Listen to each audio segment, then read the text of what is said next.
Bakit pag magkagalit ang tao, hindi mag-iimikan at sobra niya na kinaiinisan ang isa't isa?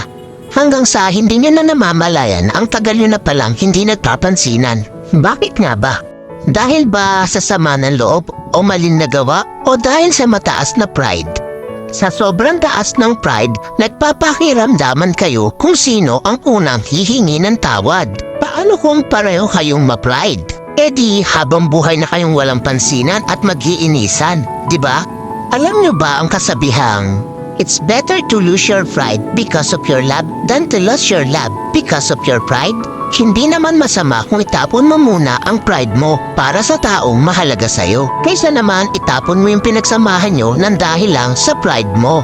Wala namang masama o mawawala kung ikaw ang unang lalapit o iimik. Ika nga ang nagmamataas ang siyang ibinababa at ang nagpapakumbaba ang siyang itinataas. Kaya huwag ugaliin na magkimkim ng galit dahil ang galit ay basura lang sa ating puso at isipan.